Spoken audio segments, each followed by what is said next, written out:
कुंभ मेला का आयोजन भारत के 4 प्रमुख स्थानों हरिद्वार में गंगा नदी के तट पर, प्रयाग में गंगा यमुना और सरस्वती के संगम स्थल पर, उज्जैन में क्षिप्रा नदी के तट पर और नासिक में गोदावरी नदी के तट पर लगता है। यह मेला 12 वर्षों के अंतराल पर स्थान बदल बदल कर आयोजित किया जाता है। कभी हरिद्वार में, कभी प्रयाग में, कभी उज्जैन में तो कभी नासिक में। कुंभ मेला के बीच 6 वर्षों के अंतराल पर अर्ध कुंभ का भी आयोजन किया जाता है।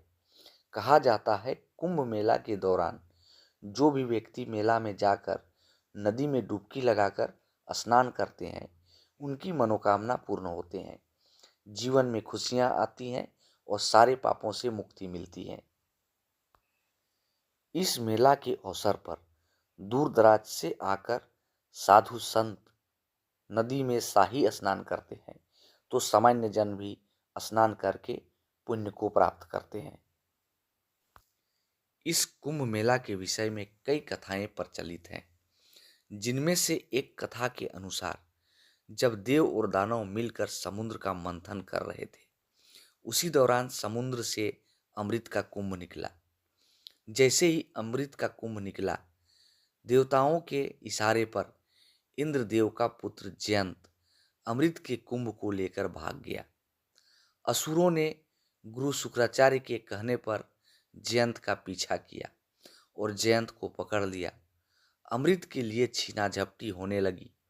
इसी दौरान अमृत की कुछ बूंदें धरती पर गिरी थी, जो इन्हीं 4 जगहों पर गिरी थी जहां कुंभ मेले का आयोजन किया जाता है। कहा जाता है अमृत को पाने के लिए देवों और दानवों के बीच 12 दिनों तक युद्ध हुआ था, जो धरती में 12 वर्षों के बराबर होता है।